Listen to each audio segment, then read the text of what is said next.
Good evening, ladies and gentlemen. Welcome to Lords of the Night. With me, as always, your Lord of Punishment. Say hi, Scribe. Hello, I'm the hostest with the mostest. And your Lord of Penny. Say hi, Satsu. What up, Dow? And I'm your Lord of Pain, and we're here to entertain you for a couple of hours. And yeah, that's our job. It's kind of cool. It's a nice job. How you doing tonight, Satsu? Pretty good. I made the mistake of telling you guys that the appointment was today, and it's not. It's tomorrow. It's tomorrow, isn't it? Okay. Yeah, so my bad. Sorry about that. I was getting messages all morning. My mom was blowing my phone up, like, what the fuck? And I'm just like, sorry. It's tomorrow. Yes, today's the actual due date for Concretia. Yeah, exactly. And Concretia. yeah.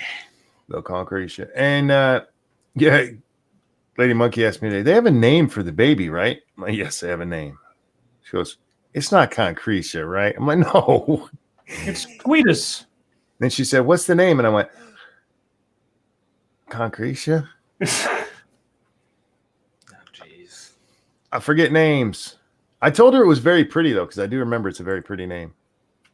'Tis Aaliyah, good sir. Aaliyah. Thank you. I'll have to tell her that. Aaliyah, I met a girl named Aaliyah. And Scribbles, how are you tonight?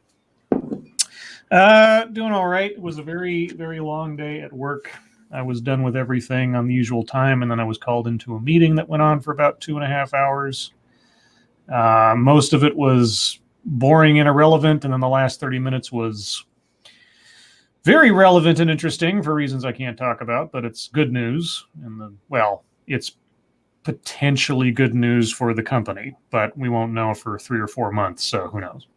Other than that, I am fine. How are you, Monkey? I am bad day. Real quick, Evil One says, fuck you, I'm still mourning over GPP and you have to stream. Well, we were streaming before GPP and obviously we'll be streaming after them. Mm-hmm. Just saying. No, I love those guys, and yeah, I was sad to see the show end today. But I did get to go on there and play the final game of Is It a Midget? Which I won, which was fine. It was great. Yeah, but I wish those guys luck with whatever they have coming next. Do we have anything to talk about before we get into schnizzles? Schnuzz, schnit.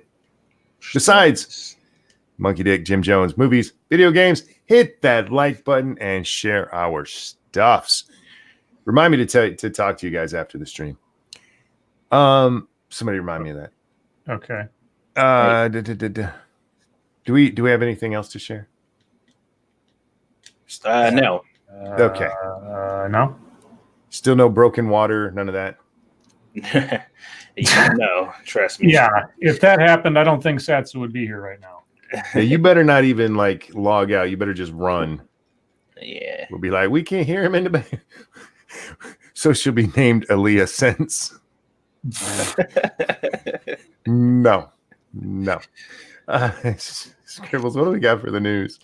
Aaliyah Sense. Jesus Christ.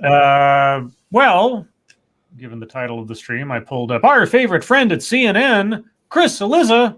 Yay. Wait. Because Chris wants to let us know, yes, Donald Trump really believes he is the chosen one. Yeah, well, we knew this was going to fucking take off, so. In the midst of answering a question about the ongoing trade war with China on Wednesday, President Donald Trump turned from reporters, looked to heavens, and proclaimed, I am the chosen one. He was ostensibly joking. The point he was trying to make is that past presidents should have dealt with the inequities of the United States relationship with China, but didn't, leaving him to handle it. But as always with Trump, his jokes are freighted.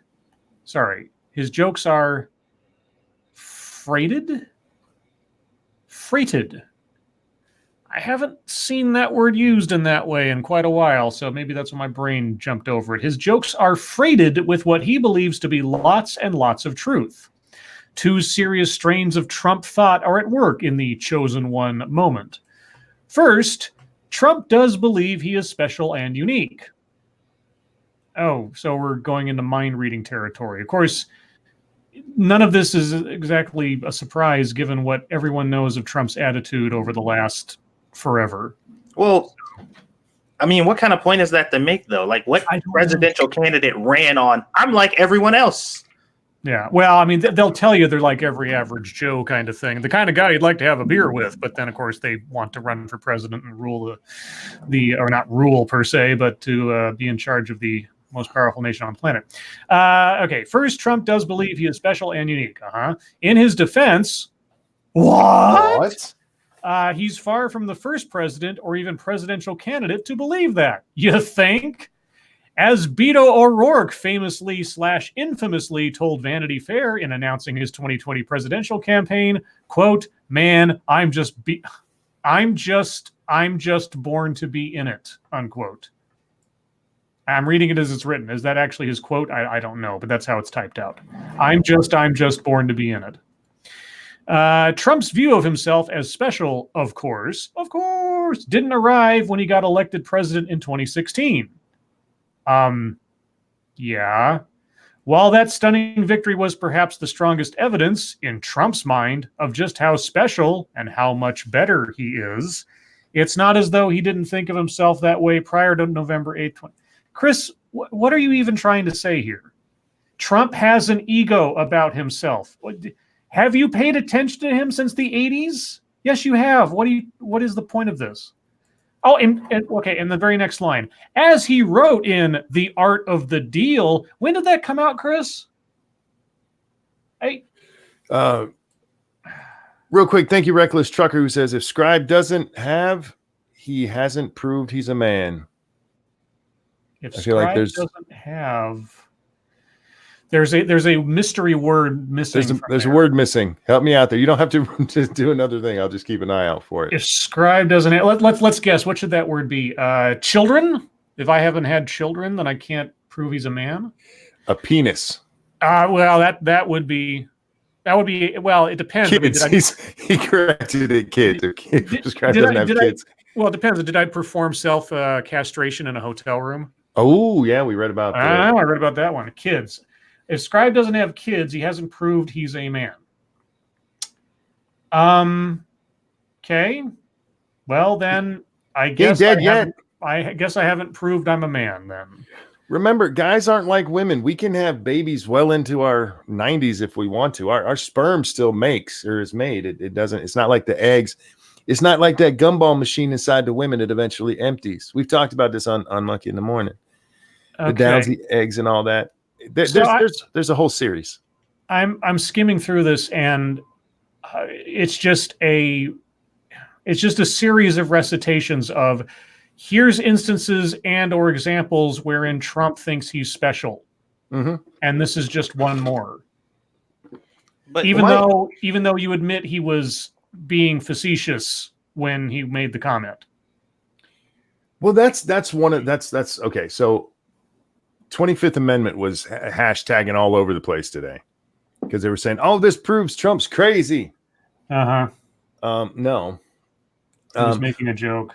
Yeah, did you see the clip? Yeah, I did earlier today. Yeah, I read all about it and stuff. I'm like, wow, how fucking crazy did he go? And then I saw the clip. It's like, you motherfuckers are doing it again. Yeah. There's no real story here. No, and Chris is proving it with every paragraph. But we got to blow this out of proportion because Trump. Okay, first of all, can we talk about religious people for just a moment? Just a moment. If he actually does believe in God and all that, because he's said things before, like God sent me or some shit like that. That's something that religious people believe, that that there's a divine intervention that goes on. That's not the majority of our country thinks that way. But because he makes a joke about it, they're all acting like, oh, he needs to be locked up in an asylum. Well, he wasn't even making a joke about religion. He was talking about the economic will of the presidency, and he's the first one to actually take on China. Since I was the chosen one, yeah. Yeah, it wasn't even a religious comment. It was just a joke. And so I saw the clip and I saw people were making hay out of it, but I didn't know the extent of it because I just thought, oh, he just said something goofy again. But if people are taking him seriously, like he's lost his mind and thinking that he's like the anointed one from God, then they're not paying attention and they're just, oh my God. All we've been hearing from the very beginning from people about Trump, all these reporters and shit, is specifically how unique and different he is. Yeah. Like that's all they write about. Trump broke convention when he did this, and Trump's not like your typical president. And like we've been hearing that shit all the time. So what the fuck? And once again, you are completely setting aside things that you could legitimately criticize the man for. I mean, there is plenty that he has said, policies that he has invoked, whatever, that you could say, this is something worthy of criticism. And yet, even if you have commented on that, you continue to comment on bullshit in between and dilute the entire notion of even criticizing the guy because it's all a big joke. We can't take you seriously when you do it because half the time you're doing it based on bullshit. Here's the other thing. Brian O'Connor brings this up. Trump tweeted a quote this morning where he was called King of Jews and a Messiah in Israel. Yes, he quoted someone else. It wasn't him. Yeah. But he said it, so he must have been talking about himself, so he must be crazy. Speaking of crazy, our old friend Sinatra's here. How you doing, man? Good evening, fellas. How you doing? Not too bad. Not too bad. I was hoping to have you on today. I meant to ask you earlier because you guys had the big send-off tonight, and I'd like to talk to you about it later if you don't mind. That's fine. We're talking about crazy Trump right now because Scribe, when I read all the stuff about this today, I thought he like stood there in the sunshine for like 5 minutes with his arms spread wide in Messiah fashion. No, he just kind of made it a little joke, and they all fucking lost their fucking minds again. When I read people's reaction to it, that my thought was they think he said that way because after so long of reading all these articles and everything else, every time somebody gets all outraged about some taken out of context quote from Trump, it is the unfortunate truth that my first reaction is, let me see the video. Yep. I don't believe it. I don't believe it. And it's not because I hold Trump on some high pedestal. It's not like, oh, I idolize him. He can do no wrong. No. It's that the media can tell no truth these days when it comes to him. So I give him the benefit of the doubt, not because he deserves it, but because the media doesn't deserve my trust. Indeed. Thank you, Three-Sided Coin, who says Cory Booker is actually Spartacus. He is. That's fact. Well, I believe there are a bunch of like Time and National Geographic maybe magazine covers floating around where the magazine itself is literally calling Obama holy. Yeah. So this seems like a real weird place to well, not really, because everything is a weird place for them to kind of plant their flag, and this is where this madness ends. No, Scribe's absolutely right, though, about anytime I hear something about him, I have to go check because I don't believe it. I just don't. I don't blame you. Yeah. And like I say, to say so would almost seem to imply, like I say, that I hold him above reproach. No, it's because I hold the media and I hold the outrage mob so low of reproach that I just like, and a lot of this stuff just washes over me. 9 times out of 10, when somebody gets outraged about something Trump says, it just turns into white noise in the background. I don't even pay attention anymore because it's probably bullshit or it's probably based on bullshit, which is actually a dangerous thing because if I tune out stuff and finally, it's the boy who cried wolf thing again. Yep. If he actually does or says something that ends up being really serious, not that my attention to it is somehow going to make it more real or whatever, but at least I'm probably, and this isn't me calling myself the chosen one, but just me calling myself a statistic. I'm probably exemplative of a whole bunch of the population that at this point is just so burnt out on Trump outrage. They don't even pay attention anymore. Well, Scribe, I think you're the chosen one. Scribe is the chosen one. What am I chosen for, though? Reading the news. Yeah. Being thrown into the volcano. Okay, well, speaking of reading the news. Because the rest of us can't do it very well. How about some more Trump? Oh, please. But something that may be quasi-serious? I don't know, because we are talking about the media. Trump again says he's looking, quote-unquote, seriously at birthright citizenship despite the 14th Amendment. Despite the 14th Amendment. You know, we're the only country that has birthright citizenship. Well, I think one of the only. Yeah. Now, did Trump say he's going to do it despite the 14th, or is that them saying he's going to do it despite the 14th? Well, let's find out. Okay. 1, 2, 3. All right.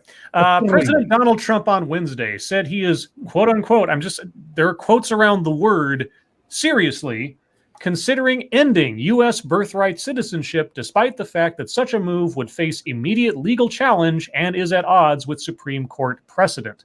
Yes, Supreme Court precedent, not constitutional law. And also, at what point has anything Trump has tried not been legally challenged 10 seconds later? Okay. Quote, we're looking at that very seriously, birthright citizenship, unquote, Trump told reporters outside the White House, echoing his administration's previous vow to unilaterally end the process by which babies born in the country automatically become citizens. So this isn't news. Am I a little cynical for thinking that absolutely nothing is going to happen? Nothing's going to happen. It's just another one of those, I'm keeping a very close eye on it. We are strongly considering taking action. Yeah, so far as I know, and I'm happy to be corrected. Even if he tried to issue some executive order edict to try to trump, no pun intended, Supreme Court precedent, I don't think that would fly. So, what are we worried about here? If you are worried about this, I think people should be worried about this one because if he does try to challenge us, I think there's a good chance birthright citizenship would be turned over or overturned if it went back to the court. Well, it should be. It should be. Yeah, it's not what they meant. What they meant when they wrote the end subject of the jurisdiction of the United States is like the children of ambassadors. That's what they meant. They didn't mean somebody who was here, so legally we could lock him up. That's not what they meant. Yeah, they didn't mean you just cross over here illegally, pop out a kid, and now you're a citizen. Yep, that's not at all what it meant. If it goes through the process like any other court challenge or constitutional whatever to the Supreme Court and it passes muster, what are you going to say? Oh, it wasn't done legally? Oh, no, it just wasn't done. The decision just didn't come out the way we wanted it, whatever side of the argument there is. Plus, as long as he's not doing some kind of presidential fiat move, I don't really care as long as it goes through the due process. Plus, this was also about slavery, not illegals when they did it. So, yeah, it needs to be challenged. I hope he does it, but I'm with Sinatra. I have a feeling this will be something that just like it made a headline and it'll go away. It's a platitude. I think a lot of the stuff he does anymore are platitudes. Like nothing came up the last time he brought it up, so I don't see why it would this time. Right. We're going to be keeping a very close eye on this internet bias, Google bias. Yeah, what's come out of that? You know, you could probably put any subject in front of him that sounds relatively serious, and he'll probably say, keep an eye on it. Mm-hmm. It's like, what do you think of Kim Kardashian's ass? Well, we're going to keep a close eye on that. Right. Okay, so that's pretty much a non-story. How about this one's funny to me because I had an immediate reaction to this headline, and you guys tell me if it sounds right. Chair umpire Carlos Ramos will not work U.S. Open matches that have Serena or Venus Williams because he might call out that they're cheating. That was my addition at the end there. Oh, is that's not what it says? That's not what it says. That was my addition at the end, that he will call them out for cheating because if I remember correctly, this is the guy who called her out for breaking the rules. Gotcha. Real quick. And her coach for signaling her and shit. Where she was absolutely cheating. Thank you, Cult of Krill, who says, if birthright citizenship goes back to the Supreme Court, John Roberts will side with the leftist judges again. There's not enough of them. He might, but he might be in the minority at this point. So yeah. Let's see. Carlos Ramos will not serve as chair umpire for any Serena Williams or Venus Williams matches at the 2019 U.S. Open, a United States Tennis Association spokesman told CNN on Wednesday. Absolutely stunning and brave. I know, right? Ramos was the chair umpire for last year's volatile U.S. Women's U.S. Open women's singles final between Serena Williams and Naomi Osaka. A then 20-year-old Osaka prevailed against her idol 6-2, 6-4 6-2, 6-4 in New York to win her first major, but it was overshadowed by controversy. Oh, I thought you were like talking about her height. I was like, holy shit, that's a big woman. No, that's No. That's tennis scores. Tennis scores. Serena Williams clashed with Ramos, culminating when he docked her a game and calling him. Docked her a game for calling him a thief. After the match, while Osaka accepted the trophy, boos rang around Arthur Ashe Stadium. Osaka wept. So she got called out for cheating, got mad at him, and then he docked her a game. She talked back to him. Now, here's the funny part. None of that is mentioned in this story. Of course not. Serena's black, so it's racism or something. Yeah, she called him a thief, but nothing in here talks about the fact that her coach was signaling her, or that there was cheating going on, or why he docked her a game elsewise or called her out. Yeah. So there you go. Yeah. We wouldn't want to have an honest judge looking over these games now. Serena owes, what was her name? Osaka? I forget her name. The woman Naomi Osaka. Osaka owes her a huge apology for what happened there. Mm-hmm. That should have been all about her winning, and instead it was all about Serena got cheated. No, she didn't. Bitch, they were cheating and got caught doing it, and instead of just admitting up to it, they just don't like women. They made it about sexism. You guys remember that? It was all about sexism. They wouldn't call a man for cheating like that. Real quick, thank you, Reckless Trucker. Y'all see Trump swear not to build a tower in Greenland? We saw the. Yeah, that was a funny tweet. I mentioned that the other day. That was pretty fun. And people were, once again, just like, this man is a monster. Like those comments are there, like, he would actually do it. In a tweet where he literally said, I wouldn't do this. I promise not to do this exact thing. Ebony says they're both women. I know, right? You would think that would have made it not about sexism, but that's what the whole thing was. It's sexism. Yeah, we brought that shit up around the time it happened. Yep. It's like, wait a minute. Only in America. Anyhow, sorry. Let's see. And the other thing I want to bring up, it's not really a story per se. I'm sure there's a story out there, but Sony playing damage control and throwing Disney under the bus. Like totally, like it's totally Disney's fault that this happened. And, we tried to negotiate, but Kevin Feige was just too demanding and da-da-da-da-da. I'm willing to bet that it is actually Disney.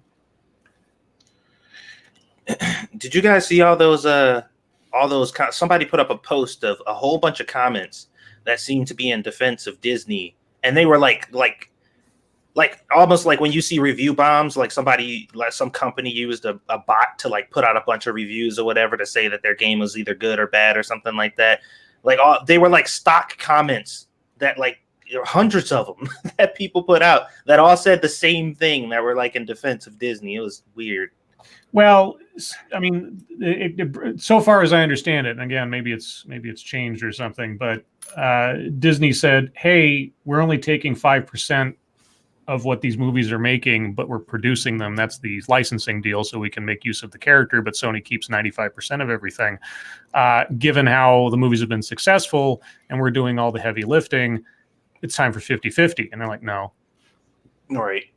So, I mean, I don't see how that's an unfair claim. And if you don't like it, you could try to at least haggle, maybe get it down to 60-40 or something. But, honestly, it's like, they're doing all the work and you guys are just reaping in the benefits because you own the license. It's like, So, but Sony said no. And so now they're going to have to do the rewrite tango to try to get everything in. And like I say, the guy running Sony right now, Tom Rothman, is a fucking moron, and he's going to fuck it up just like Sony has with the Spider-Man franchise in the past. So I wonder what that means for the current Spider-Man series. Because I know Monkey will disagree with me vehemently on this. Mm-hmm. But I actually like Tom Holland's Spider-Man. Well, so Tom Holland, so far as I understand, Tom Holland's still contracted to play Spider-Man regardless of where the license is. So I think he still has one or two films or film appearances left on his contract unless they re-sign him. So if Sony makes a standalone Spider-Man movie of their own, it'll be Tom Holland more likely than not, unless somehow he gets out of his contract or something else happens. They could conceivably, and quite easily, I think, make a standalone Spider-Man movie that, for all intents and purposes, doesn't mention or at all intersect with the MCU and could be a quasi-continuation from the MCU movies without actually saying so. The only problem is that the iterations of all the surrounding characters belong at Marvel. So you couldn't have the new MJ there conceivably, and you couldn't have the Flash Thompson character or the Ned Leeds character as rendered in the MCU. They'd have to be different actors or different appearance and stuff, because those versions of the characters belong over at Disney now.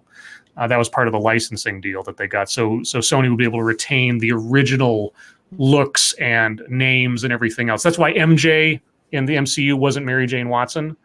Sony wanted to hold back that version of the character for themselves if they decided to use it at some point in the future. It's just like all the other characters. So, yeah, that's my prediction.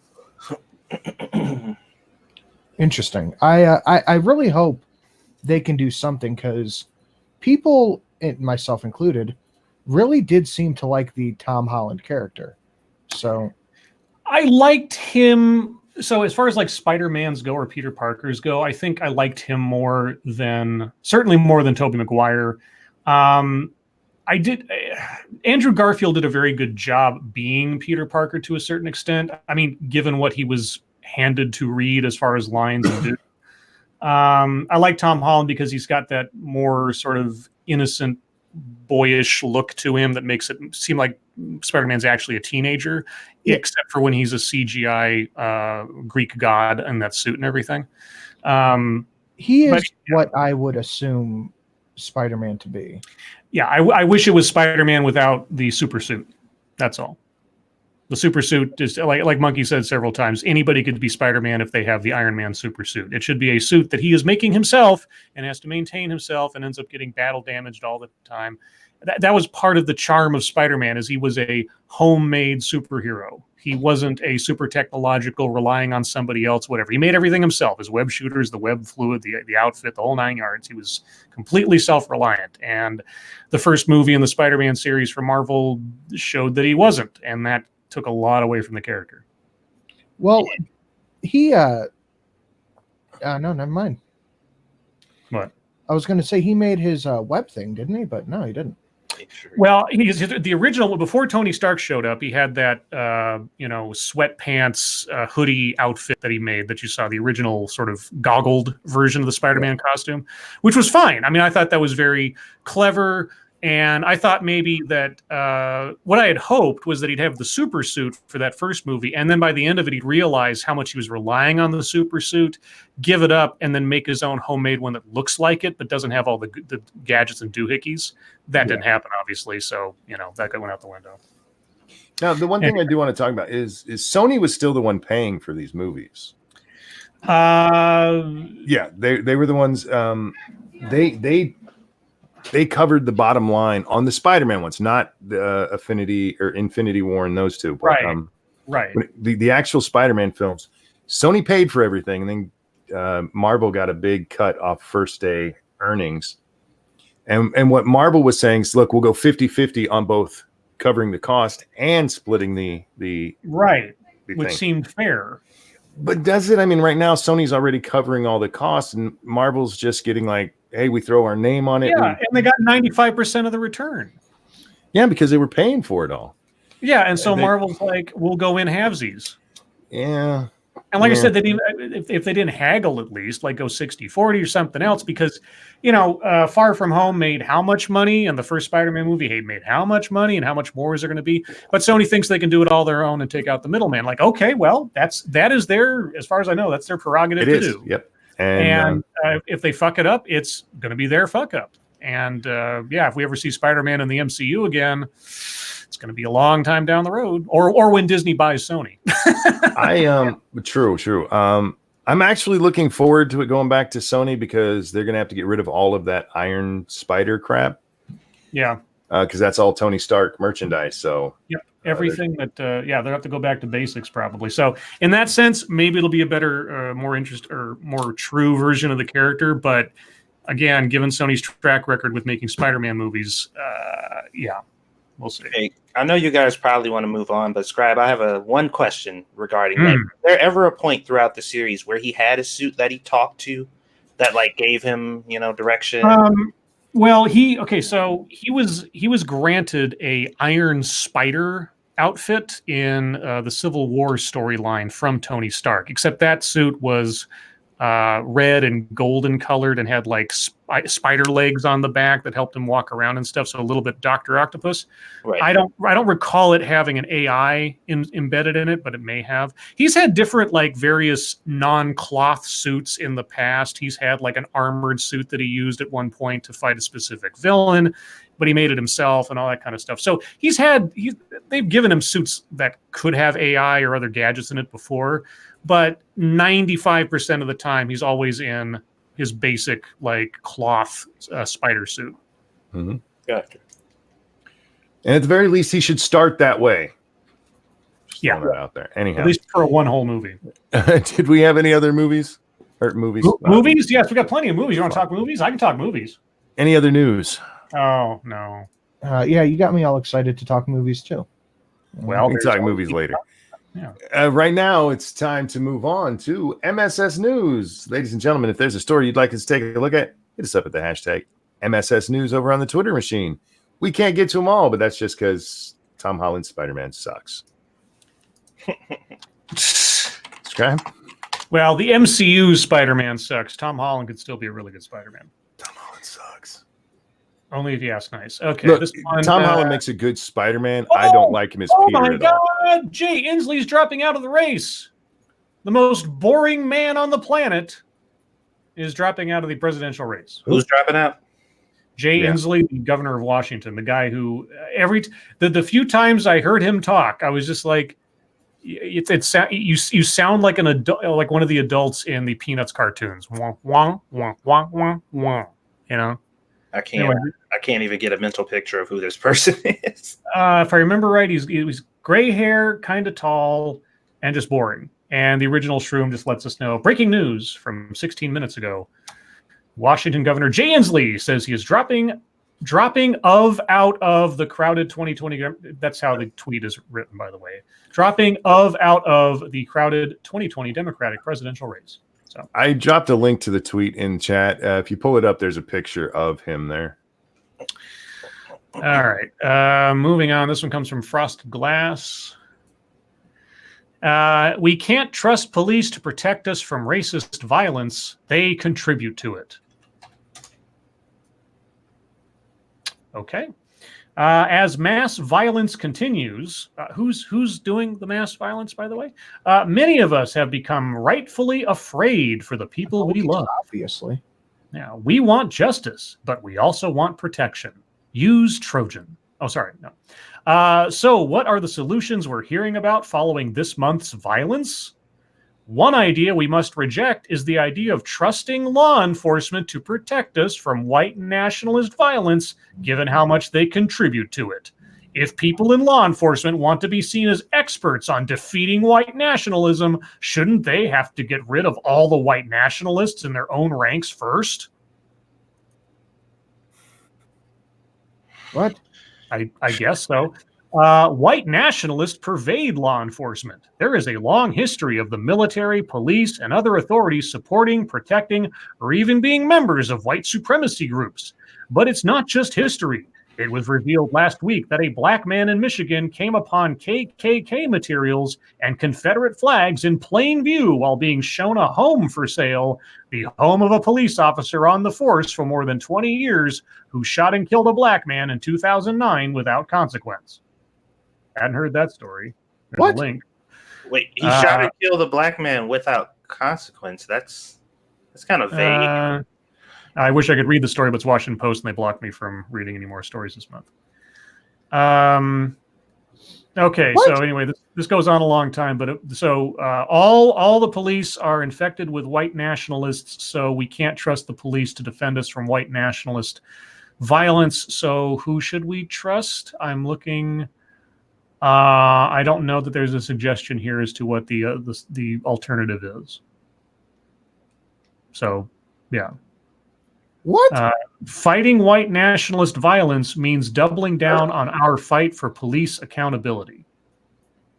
Mhm. Okay. This makes no sense. I mean, Well, there you have it. it's one of those things where it's like, okay, sure, but pushing away all of the cops right now and treating them as the enemy also is not a solution. So what the fuck do you do exactly? Because that's one of the biggest issues in Well, what they call impoverished communities or whatever. well, let's play it through. Let's do a little playthrough. So they don't want cops. Then what?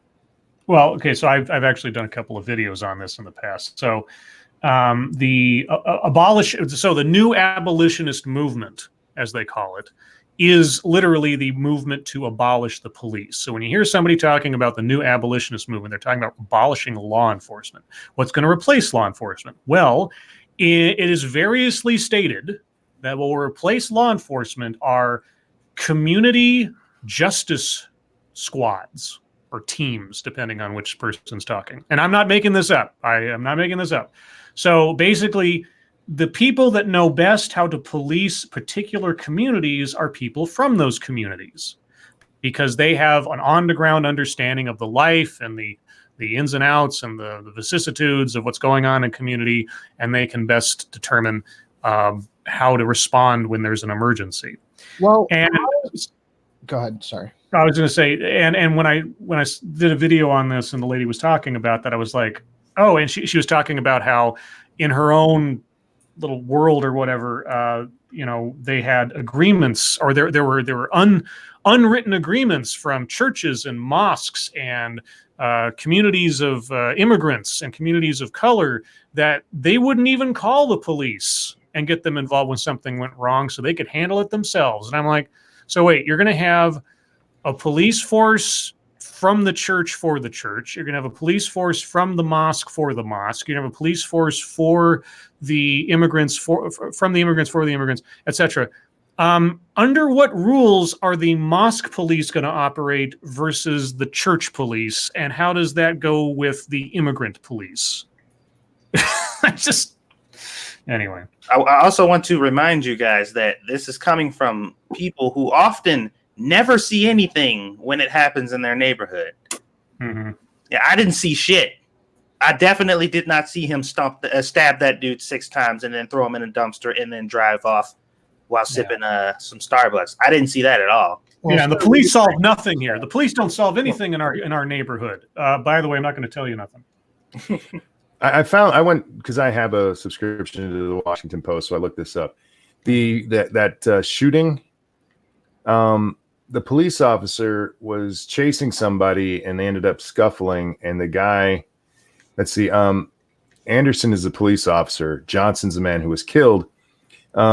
Johnson was beating Anderson in the head, which caused the police officer to shoot him and kill him. Oh, okay. That's what I'm saying, without incident. Or without consequence or some shit. Yeah. Probably because it was seen as justified officer safety, probably, is what they're talking about. Well, yeah, but the way they phrased it just made it seem like, yeah, he killed some Negro and that was it. Like, he just walked up to some black dude, killed him, and nothing happened. Hang on, it gets even better. Johnson's sister claimed that she heard her brother beg for his life, and she was actually charged with lying to the police for that. Do they have like body cam or something? I don't disputed all that. It doesn't say. Just cleared him of all wrongdoing, and they charged her with lying to police over it. So, okay. And the display of didn't that say that there was like Confederate flags and stuff? Yeah, they were touring the guy's house, I guess, for sale because it was on the market, and they saw Confederate flags and KKK paraphernalia. No, they found a framed picture of a framed old application for the Klan. That's all that was in the house, that according to the original story. Okay. So it sounds like somebody's been embellishing since. But no, that never happens. Now that's, I mean, the way he's got it displayed, it looks like a historic artifact, not like. Never mind. All right. Let's just call him racist and ruin his life for it. Okay, this one is making me very. This next story is making me very sad on a personal level. This one comes from senior staff reporter and chief Florida correspondent Colleen Bernier. I did not know this. This is actually quite shocking. Pornhub star Jenny Lee, now homeless, living in creepy network of tunnels under Las Vegas. I saw a documentary about the underground world in Las Vegas and the tunnels and the homeless people that lived there, so I already knew about the tunnels.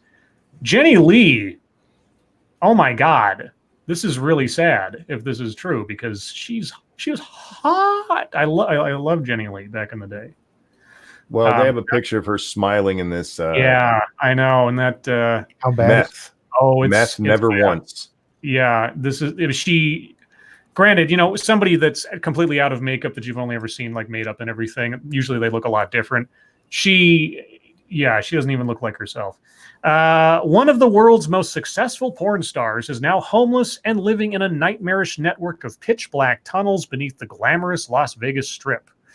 Jenny Lee, known by the screen name Stephanie Sadora, never heard her by that before, is still ranked the 119th best porn actress in the world. I thought she'd be higher up. But now the 37-year-old lives underground and says she won't leave the caves. A Dutch film crew making a documentary about Las Vegas's system of underground tunnels built to protect the desert city from flash floods discovered the once almost unrecognizable adult actress camping in the dank space. She still has 45,000 subscribers, and her last film was uploaded 1 year ago. When asked by the documentary maker if she was a porn actress, she replies, "Yeah, I actually got very famous, maybe a little too famous." Jenny was filmed wearing an oversized gray coat and with all the glamour of her porn persona gone.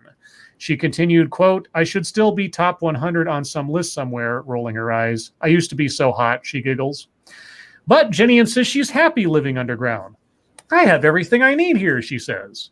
When asked if she thinks she could leave the tunnel network, home to hundreds of Las Vegas homeless, she replies, "Yeah, I do, but why?" She admits that the dark underground space is missing its home comforts like running water, but insists that the hardships build camaraderie. The ex-actress claims that underground, quote, "people are more accepting," and she feels like she has made more genuine friends. This is really, really sad. Like, so Jenny Lee, I mean, I don't know what to say. One of the most like enthusiastic and just like hot porn actresses. And yeah, this is horrific. I don't know what else to say. I'm not familiar with her, but Me neither. Oh, she's been around several years, and I've seen her as, man, there's one scene where it's like one of those massage setup deals, like she's being given a massage. I think it's by Johnny Sins or whatever, but it's just so. I mean, you actually watching it. It doesn't feel like it's an act. She's one of those actresses that never felt like it was an act, that she was just putting on a show. And that was one of those, a rare quality, let's just say. Well, I had put her new picture up on screen for those who want to see it. And once again, meth, never once, guys, never once. Yeah, that's sad. PaxCan says all the homeless dick and meth she could ever want. Oh God. All right. Here we go. This one comes from Massive Dynamics. Oh, before you go, thank you, Pincalo. Syphilis does cause brain damage. Just saying. Could be. Those are meth teeth, man. Okay, I was going to read one of these stories. I'm going to read the other one because this is more ridiculous. And actually ticks me off because I used to watch these things all the time, and I still do occasionally when I get the inclination. If the story will come up. Okay. Robot Live Matter. YouTube removing robot fight videos for, quote, animal cruelty, unquote. Sounds right. I love watching BattleBots and the independent circuit for like robot wars and shit like that are awesome to watch. Especially the highlight reels and everything. They're just so much fun. And now it's like bad. Why is this so unsurprising? I love you too. Good night, baby. Actually, it's surprising to me because for the excuse that they're giving it, I guess I should say. It's not. You know why, Sinatra? Because it fits in with the ridiculousness that is YouTube these days. What does dogfighting have in common with robot-to-robot combat? According to YouTube, both violate its community guidelines and amount to, quote, animal suffering, unquote. Are AIs finally starting to protect their own? Those things don't have AI. They're RC cars with lots of metal and buzzsaw blades. There's no AI. Don't you love when people who have no fucking idea what they're talking about? Yeah. I'm going to write about this. Like, YouTube content creators are complaining that the video platform has been haphazardly removing content in which insentient robots, as far as we know. As far as we know. Okay, so what we're actually watching there is replicants. Okay, Roy Batty's out there with a buzzsaw blade and 4 wheels. Is that what you're telling us? Okay. Battle it out for the entertainment of humans. No. Some nerdy guys that do projects and stuff are standing outside a giant plexiglass arena with remote controls, moving giant RC cars around to tear each other up. Thank you, Pincalo, who says, "Believe in Clown World yet?" I'm getting there. I really am. A video explaining the apparent algorithm glitch was posted by industrial designer Angus Davison and quickly shot to the top of the Reddit of the Reddit homepage on Tuesday. In a message sent to multiple creators, including well-known robot builder Jameson Go, YouTube said the content had been, quote, flagged and deleted, quote, upon review because on its rules. Based on its rules, which prohibit videos depicting the, quote, deliberate infliction of animal suffering or the forcing of animals to fight. They're not animals. They're not even conscious.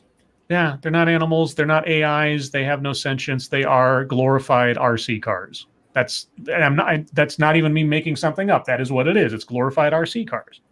You know, they're just laying down the groundwork for sex dolls, AI sex dolls in the future. This is them jumping the gun, guys. They're starting early. Have you seen those drone races? Those giant stadium-sized little flying drone races they have now? No. I get these feeds on my Twitter often, like these live events where they have these. Will you guys check private chat real fast? These flying drones, like they're going super fast, and it boggles the mind that people are like, and they're the only way the operators can see where they're going is the cameras on the drones themselves, and these things are zipping by at like 100 miles an hour or something through these square hoops and stuff, and this racetrack in the air they have to go through. It's amazing. I'm looking at it, I'm like. Yeah, no, I mean, you can probably find it on YouTube, unless, of course, they're enslaving animals by doing it. They probably fucking are. Anyway, let's see who's next. Okay, this one comes from Desert Tramp. Oh, this ought to make some people in Mexico happy. Mexican judge approves recreational cocaine use in first ruling of its kind in the country. Is this Mexican judge owned by a cartel by any chance? I'm just guessing. I'm not making any accusations. I'm just sounds pretty accusatory, Scribe. You got something? No, I'm actually writing a book. It's just fiction. Don't worry. A Mexican judge has granted two people the right to legally snort booger sugar in the very first ruling of its kind. 2 people. The court said it would allow the 2 unidentified people to possess, transport, and use cocaine, but not to sell it, according to Mexico United Against Crime, an organization dedicated to the country's war on drugs. If you're not identifying the people, okay. According to Mexico Daily News, the judge imposed various stipulations for the pair, such as limiting their intake to 500 milligrams per day and not working, driving, or operating heavy machinery while under the influence. They are also prohibited from doing the drugs in public, around children, or encourage others to join. Why? Why? What is your justification? I'm trying to see if there's something. This case represents another step in the fight to construct alternative drug policies that allow Mexico to redirect its security efforts and better address public health. We have spent years working for a more secure, just, and peaceful Mexico. This case is about insisting on the need to stop criminalizing drug users and designing better public policies that explore all the available options. This is for two people that apparently get to walk around with some magic Batman credit card that allows them to snort cocaine. I don't understand how this helps anything. Unusual. That is so bizarre. And they didn't. The story doesn't say why these two people are special or something. And besides which, if you pass a law in Mexico, or make a ruling, a judicial ruling, you can't have it apply to only like individuals or individual entities. It has to be a law or a precedent that can apply to everybody. Otherwise, you don't. It's like a bill of attainder or something in our. It really depends who the people are, though, doesn't it? I guess. I mean, if they happen to have the last name of Escobar, I'm not saying that's who it is. I think they're all dead anyway. But I'm just, I'm writing a book, guys. I'm writing a book. Famous last words, Scribe. I know. Also, I'm not sad. Scribe's not sad. Hashtag not sad. Who's next? Oh, that's dark. I think. Okay, this one comes from Peter Stewart. Is this as grim as it sounds? Lost teddy bear with message from dead mother to be reunited with 7-year-old owner. Oh, no. What? Okay. A community-wide effort to find a young visitor's missing teddy bear, which contains a message recorded by its owner's mother prior to her death, has ended with surprising success. I'm confused. 7-year-old Duncan McMaster was in Airdrie. I don't know how to say that town name, Alberta, last week with his family on a vacation from Nova Scotia. Somehow the boy's backpack went missing over the course of the trip. In the bag was a teddy bear that had a special voice message McMaster's mother had recorded before she died. Oh, okay, so it was like a memento keepsake kind of thing. Okay. News of the bear's disappearance struck a chord with many of the city's 60,000 residents. Facebook pleas to find the stuffed animal were shared hundreds of times, and there was even a volunteer search organized. Despite those efforts, there was no sign of the teddy bear or the backpack, not until Monday night. Heidi Erickson had driven her 13-year-old son Joshua and his friend Mitch to a park to go fishing. When she returned to pick them up, she noticed a backpack hanging from a post. It hadn't been there earlier in the evening. I thought, quote, "The backpack looks really familiar, but I know it doesn't belong to my kids," Erickson told the news. Then it occurred to me that it may be the backpack from the story, so I went and opened it, and sure enough, that bear was inside. It was really exciting. Let's see. Her son squeezed on the tummy, and we heard the message, and all of us teared up. It was really very personal, but very beautiful. And then it goes on for a bit. Basically, the bear found its way back to its owner. Yay. That's good. Sorry about that, guys. Thank you, Lion Patriot, who said, never trust robots. I'll never trust YouTube to decipher robots from animals. Well, you know what? You know what that means then? They can't have any demolition derby videos on YouTube anymore. No, because that's actually technically a machine. Yeah, no monkey. It's an animal. It's animal abuse. It's like riding a horse.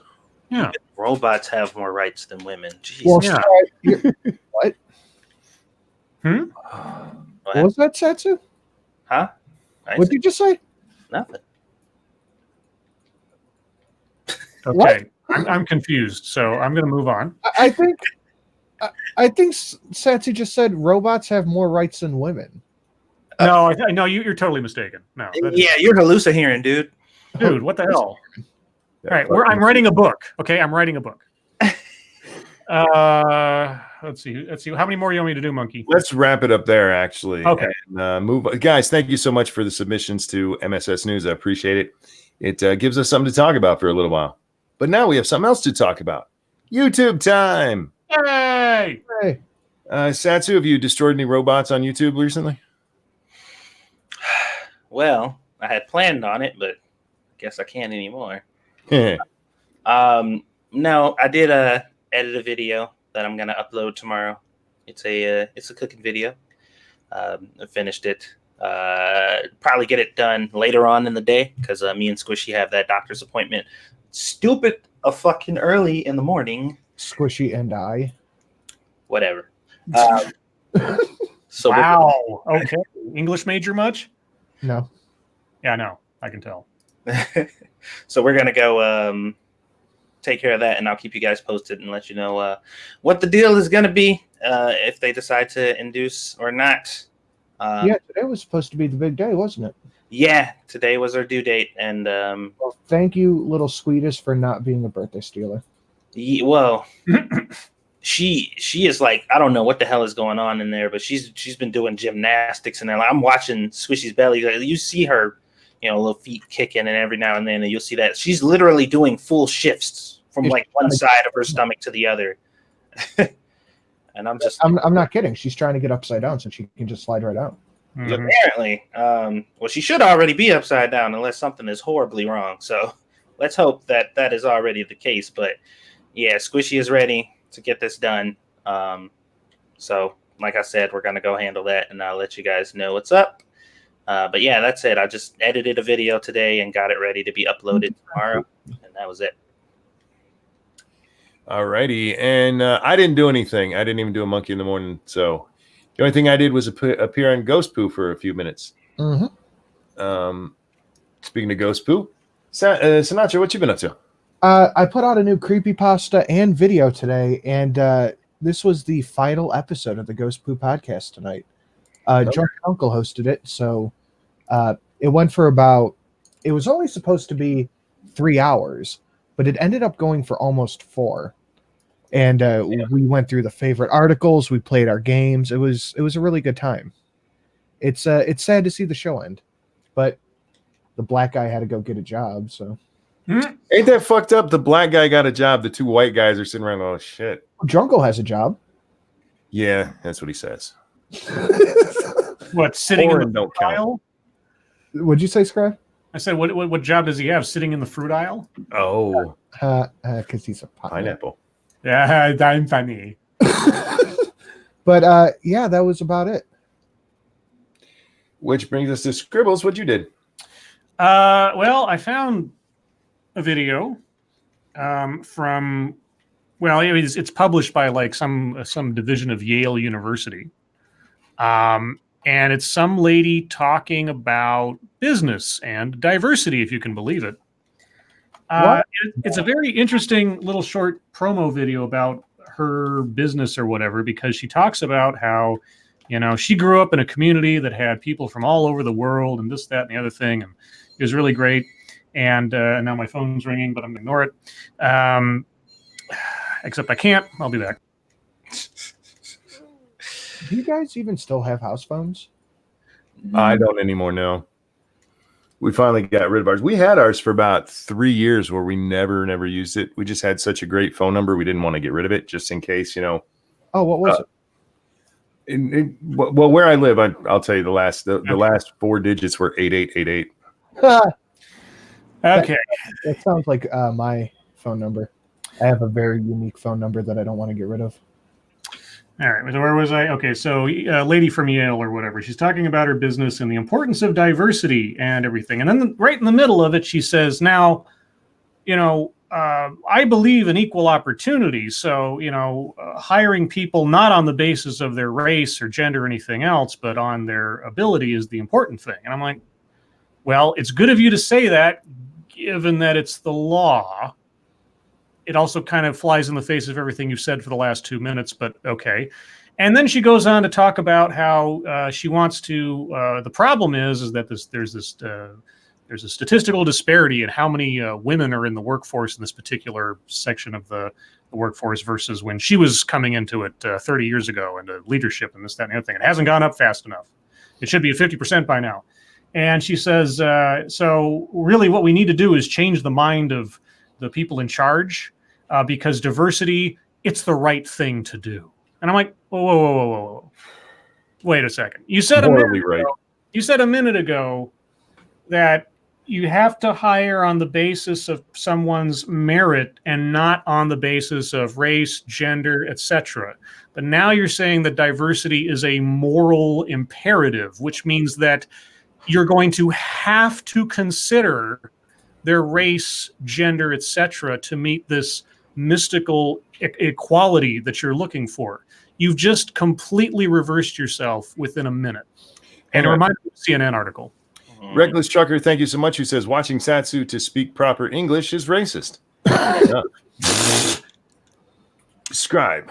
Yes. Scribe. Have you considered that Yes. the color of your skin or the genitals in your pants are part of what makes you the best candidate? Well, that, EEOC. I don't know what else to bring up except EEOC. I could say that Civil Rights Act 1965. It just, or 64. It just doesn't. No, sorry. I'm just going by what because she does sound like she contradicted herself. Yeah, but it's also like when there's a crazy person who doesn't know they're crazy kind of thing. Yeah, I mean, it's actually interesting because she, in making an argument for her case about the disparity in how many women are in leadership and all this other stuff, or how many women are in the Fortune 500 as they usually do, she brings up Accenture. And Accenture is a company that I did a video on one of its executives. The one video that is the most clear-cut, unfiltered, I'm telling you that we hire on the basis of things other than merit presentation, because the guy was like in Germany or something, and he couldn't use couched language with people because they wouldn't understand the subtlety of it. So he just came out and blurted out the truth of the matter. One of my favorite diversity videos I ever did, because it's so honest. And so listening to her talk, I'm like, are you getting advice from Accenture? Oh, I know this is going to be. So anyway, it's only about a 5 or 6 minute video. I'm going to try starting to script it tomorrow if I have the chance at work. And I might have something out this weekend. We'll see. But at the same time, like I've said before, if it ends up being too much like the stuff I've done in the past, which it may very well be, I might just repost something I've done in the past and refer people to it. So we'll see. Anyway, that's what I was up to. Alrighty, and that's going to move us on to Humpetry. Wait, did Sinatra mention his comedian video today? Yeah, I mentioned it earlier. I must have missed it. Sorry, I just want to He make didn't sure. mention That was what it great. That was great. I really like the way you wrote that one down. Thank you. He didn't mention what it was about. He just said he'd put out a video on it on his channel. The most annoying nobodies and John Mulaney, all in a video talking about how women need equality now and not in 208 years, when experts who are also never specified say that they will achieve equality. So how do you define equality? Do they ever say how do they define equality? No, none. Yeah. But you know what? I made a big mistake in that video. I tried to take it seriously. Yeah. And you can't argue something like that seriously, because they're not being serious. Like, what do we want? Equality. Well, you have it. What do you want? Equality.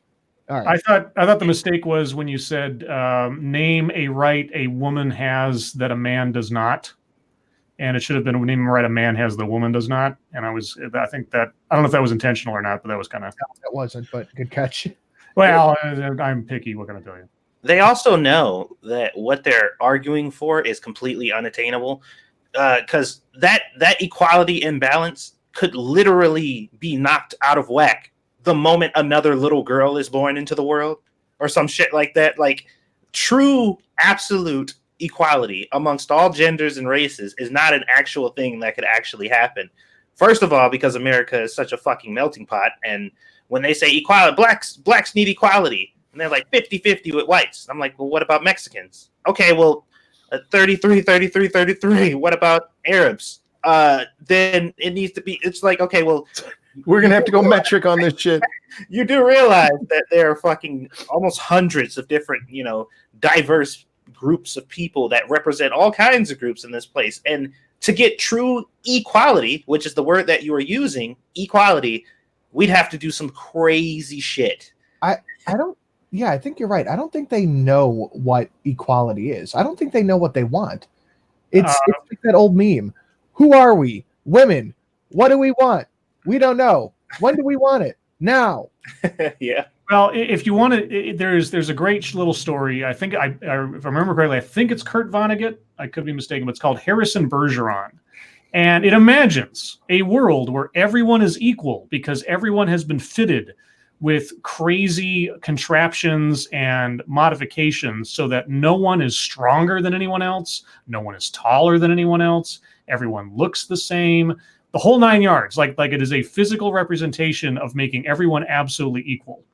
And that is the equality that they are talking about, whether they realize it or not. Yeah, it's And again, the equality is only on the good, high-paying jobs that are in clean places. Right. I've yet to see one of these.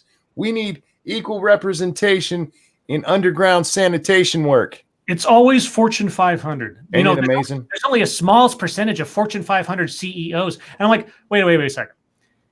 The Fortune 500 is made up of 500 of the top companies in the country. Okay, 500. How many companies are there in the country? Thousands. And how many of those companies have female CEOs that you're just ignoring? You're ignoring all their efforts. You're ignoring all their accomplishments for the top 500, where the competition and the stress and the burden you have to undertake on your regular life to keep, hold, or compete for that position. Maybe women are smart enough not to want to take on the heart attack-inducing stress of such a thing. I think they mentioned the Fortune 500 in the video. Yes, they do. They're like, there's more men named James than there are women. It's like, all right, how far down did you have to scratch to get that little nugget? Yeah, I've heard that one said many, many times. There's, in the banking industry, there's more CEOs named Pete than there are women in the banking industry. Like, And it's like a super common name. Yes. Yeah, I don't take those arguments seriously anymore because they know it's not a thing, and it's the perfect platform to build yourself up on because all you need is a bunch of sheep who'll fucking agree with you, and you would just be like, "We need this thing," and they're like, "Yeah, we need it," and you're like, "It's never going to happen." And most people are like, "Yeah, well, we know, but we feel like we're supporting something." all those rabid Fred Armiston fans are going to really change the world. Anyway, Quality. There is another thing I wanted to mention. Someone in the chat said, "What am I going to do now that Ghost Poo's over?" Drunkle and I will be starting a new show. We're just taking a little time off. So as soon as we know, you'll know. All righty. what are you going to call it? That's the one thing we haven't figured out yet. Oh, are you going to take suggestions? Yes. All right, I'll think about it. I'm good at making up things. I'm writing a book. Sinatra, did you have any humpetry? Not a lot. I wasn't very active on the interwebs today. Besides all that work I did. There was an account called Your White Friend. Did you guys see this? No. It was at Your White Friend. And no matter what you did, you could not block this account. You would block it, then YouTube or Twitter would unblock you from it. How? I don't know. So as soon as that started happening, people were like, oh, this is obviously a Fed. This is so blatantly a Fed. And as soon as that started being flung around, the account disappeared. Like, Really? It never existed. It just Seriously? disappeared. That's crazy. Well, there's that, and everybody was talking about it. And I saw this tweet last night from someone called Soup, LVR, Soup Lover. Oh, Soup Lover. Yeah. Said, you aren't a lesbian ally. Lesbianism isn't about being attracted to female genitalia. What? What? Oh yeah, I saw that yesterday. Go ahead. Oh, they were mad at this chick who was basically saying that a lot of lesbians are being kind of pushed out of the LGBT movement and kind of being minimalized, and the very nature of what they are is being erased because basically the narrative is you're not a lesbian unless you're willing to take a female dick. Yeah. Like that. Oh, Yeah, like you're not a real lesbian unless you're willing to take a female dick, because what a real lesbian is a person who dates women and or females and female identifying people. I see. Right. Like you're not an actual lesbian if you don't also date female identifying people. You're just a poser. So they're going around and they're telling actual lesbians that they're not real unless they're willing to get fucked by a dick. Yeah, Hilarious. That's a familiar refrain. You're a TERF. This person protected their tweets. Said you're a TERF. Lesbians love women and women-aligned individuals, not cisness. Not going trans. And it cuts off there. So I'm hoping somebody in my reply screen capped it. This is the same sort of like guilt shame argument towards just like heterosexual men. If you don't have sex with a trans woman, you're a horrible person, or you're a transphobe, etc. Yeah, something like that. Hold on. Let me see if one of my lovely. Nah, it's gone. Yeah. If anyone has that screenshot, please send it to me.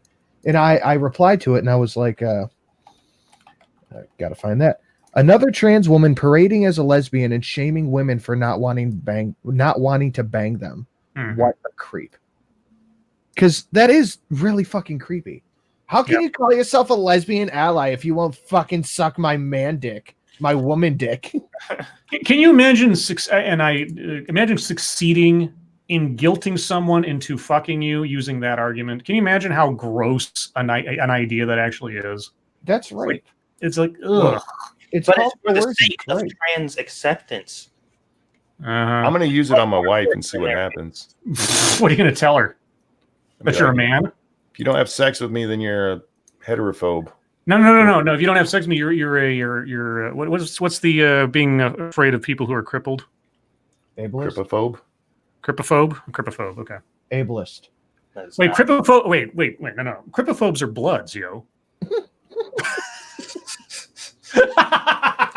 Oh, Scribe. I crack me up sometimes. Oh, come on. That was good. Come on. It was very good. Give me some credit. Did you have any more there, Sinatra? Let me scroll through my twatters real quick. Oh, do you guys know who Zentrax is? No. He is.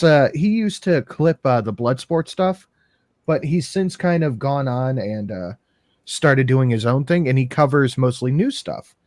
And his Twitter feed for the past 3 days or so has been nothing but coastal elites saying that crickets are the new superfood, and if we want to be environmentally friendly, we have to start eating crickets. I'm not going to eat crickets. But what about all the kale? Apparently, that's not good enough. Oh, that's not good anymore. Oh, I've had chocolate covered grasshoppers before. They were crunchy. Ew. Am I an elite? I had them when I was like 6. Am I an elite now? That's nasty. I mean, it was basically just like a chocolate crunch. I mean, if you didn't know they were crickets, it'd just be like a crunchy chocolate snack. That's it. Yeah, if that sounds like something interesting, I suggest go following him, because he is a real interesting person. The stuff he finds is just unbelievable. Thank you, Reckless, who says it's about genitalia, or it's about which genitalia ends up in your face. I suppose that's true. Satsu, you got some humpatry tonight? I do.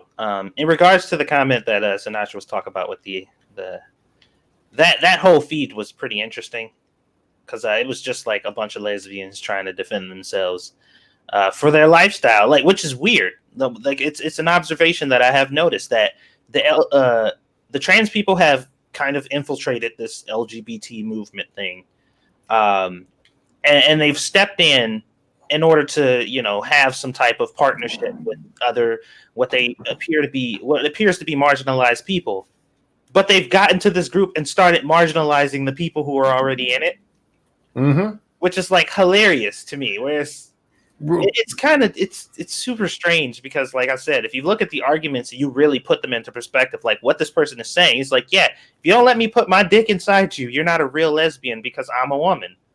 Well, yeah, it's classic social justice warrior tactics. You get into a group or a subculture or whatever, and you invade it with new kinds of purity tests of whatever, and making everybody take the test to conform to your ideas, and then everybody starts arguing about who's the more moral person as a result of your invading the space. Real quick, over on the Streamlabs, thank you, tall person, who says bathmophobia, fear of stairs or steep slopes. Ah. I'm not afraid of them. I just don't like them. So there was a lot going on in that feed, but I don't really want to jump down that rabbit hole right now. So the one thing I did comment on today was the Ian Miles Chong, his tweet he put out about Steam banning his negative review of Iron Fury. He was really about this. The problem is, though, what he did wasn't a negative review of Iron Fury.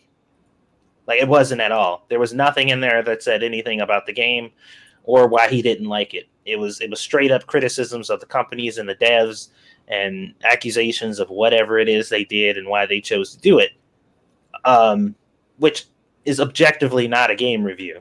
Right. No, it isn't. It just isn't. I'm like, there was nothing game review about that game review. I'm sorry. Like, you didn't. The only time you mentioned the game is just by proxy. Whereas, I'll give you a game review. I actually watched a speed run of that game today. Oh, nice. So Ion Fury. It is the female Duke Nukem 3D. Yeah. I mean, the character is a female, but otherwise the entire game is essentially a Duke Nukem 3D clone. And it looks like it gets away with it pretty well because it really does have that 90s shooter feel and sort of sense of humor and ambiance and everything. So, I mean, for all I know, it was made using like a modified engine for Duke Nukem.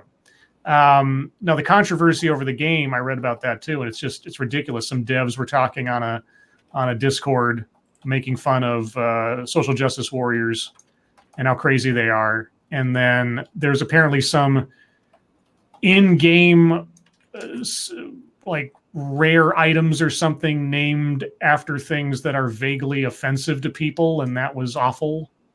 I don't know. So why did Ian post a negative review?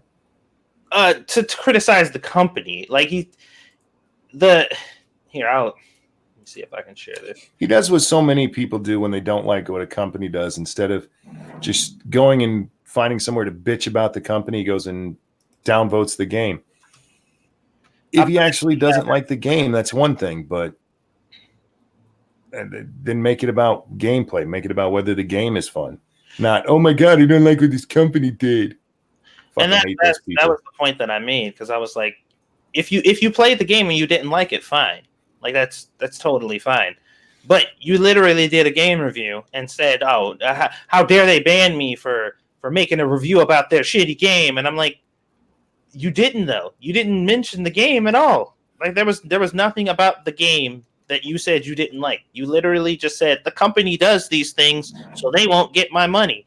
And then he said, like, I played it for about 30 minutes, but it was just trash, so I returned it or whatever. And I'm like, I mean, that still does not validate the fact or make your review a review of the game, because you didn't say, like, there was nothing in there about it.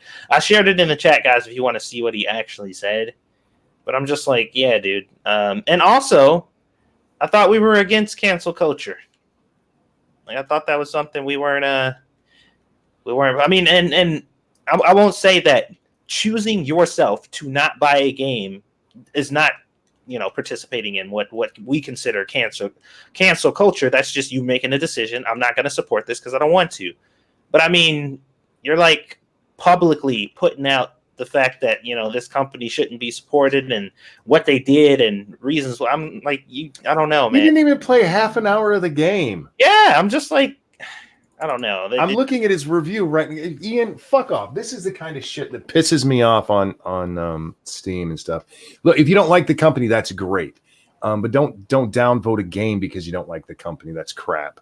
Well, Ian is a little bit of a hypocrite when it comes to stuff like this. Ian's a little bit of a hypocrite on a lot of things. Because look, people just seem to have forgotten that he swatted Andy Worski over a disagreement about a website. That's right. So he doesn't always have the most pure intentions. Now, does that criticism of him mean he's wrong about everything? No, absolutely not. I think Ian is spot on a lot of things. But there is always just that little, you did do that. Yeah, and everybody has their shit. You know what I mean? Like, ain't nobody perfect or whatever. But I'm just like, yeah, I'm definitely gonna have to call bullshit on this dude because I'm reading the review. Like when I saw it at first, I'm like, oh, look, Steam up to their shit. And then I read it. I looked at it and I'm like, this wasn't a fucking game review. What the fuck are you talking about? You just shit talked the company and some of the people who worked for it, and that was it. And gave it a bad review. So even if you truly didn't like the game, I mean, if they have guidelines on what constitutes a good review or a valid review, this ain't it. So yeah, I don't know what the fuck he expected. And then one of the last things I've seen, if I can find it on here, it is an example of the left doing the thing that they never do, and that is perpetuating violent behavior. Because there's one side that is directly responsible for any of that. Any violence that's happening in the world right now can be attributed to one group and one side only. There's a lady, some Spanish lady or whatever. I don't know exactly what her. She's stabbing a fucking piñata of Trump. Oh yeah, big ass fucking butcher knife.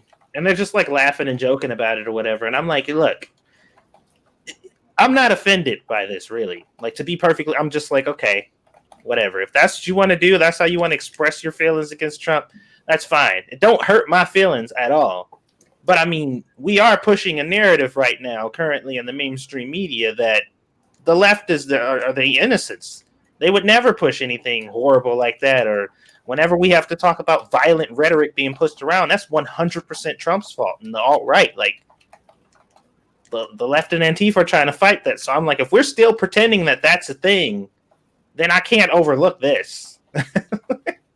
I can't just pretend like I didn't fucking see this. If we're still pretending that there's only one side exclusively responsible for the violent rhetoric out here, when we got people holding up the severed head of the president, shit like that, like this, y'all are doing this shit. Make them feel uncomfortable. Don't make them feel comfortable leaving their homes. Follow them. Like that type of shit. I'm just like, what are y'all doing, man? This is a bad look. But I didn't see any articles about it.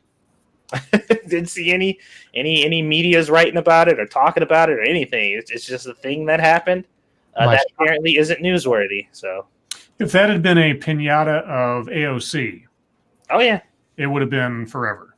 Any of the four. Do you remember? Like a week ago? Do I remember a week ago? Yes. Monkey? Maybe not.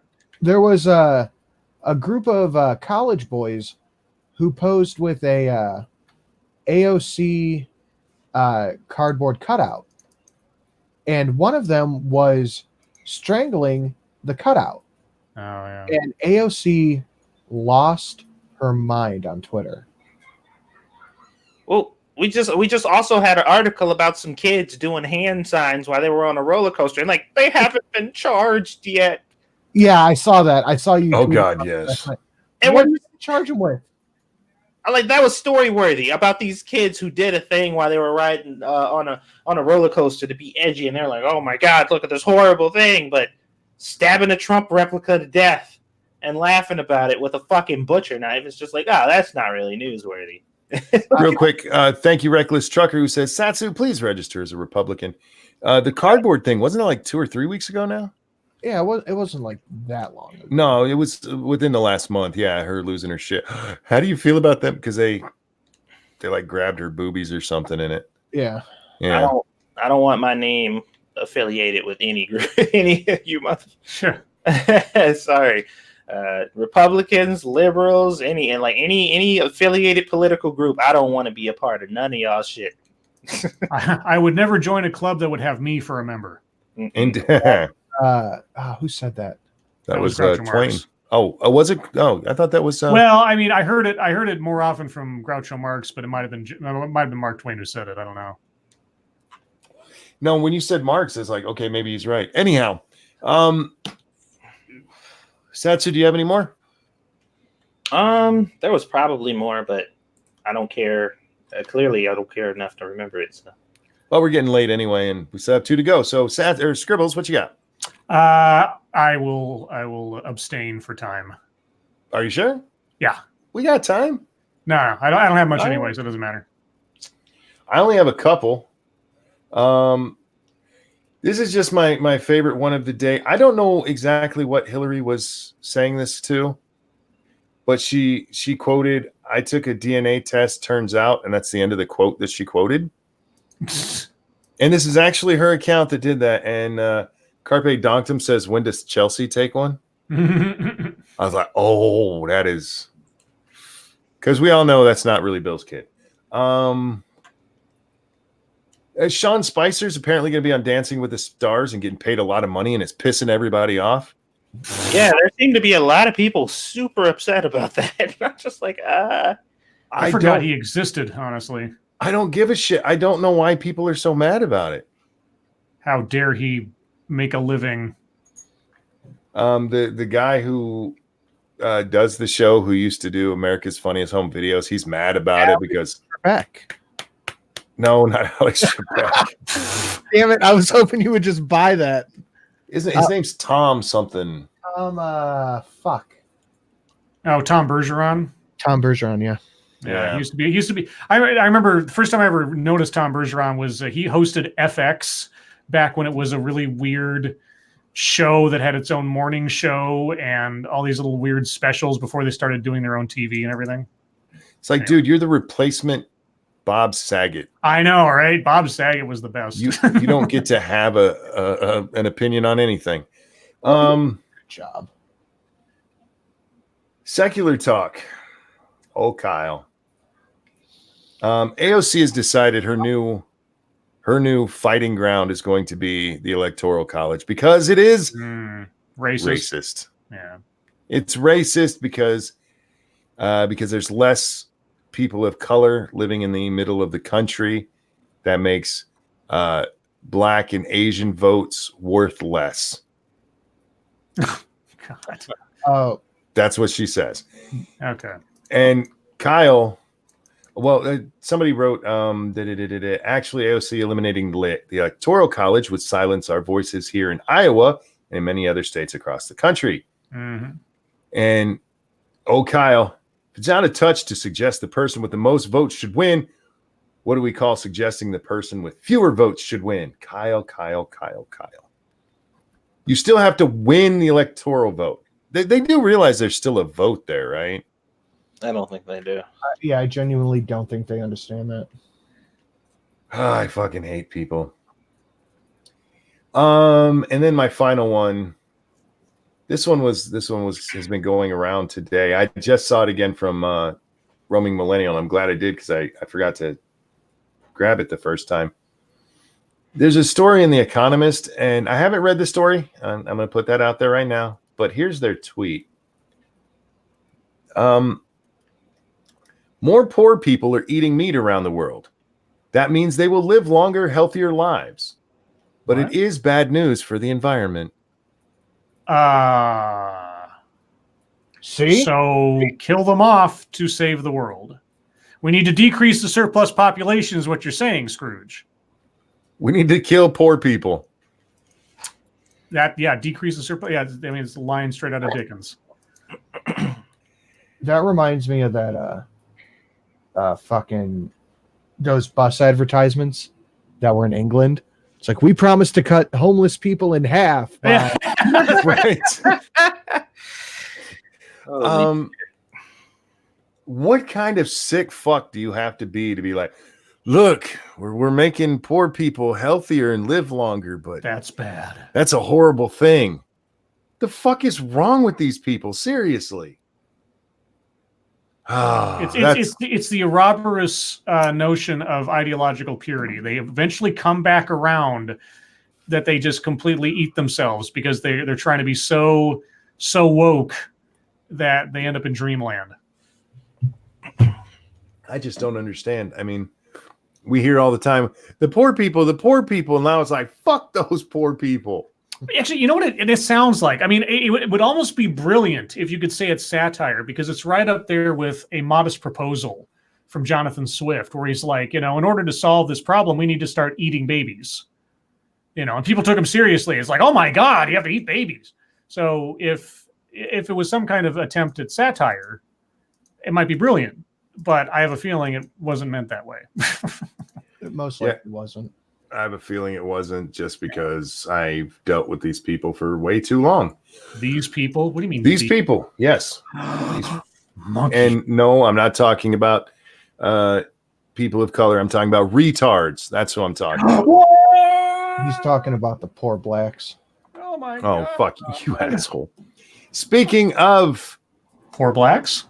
Assholes. I thought it was going to be a Satsu segue. Damn it.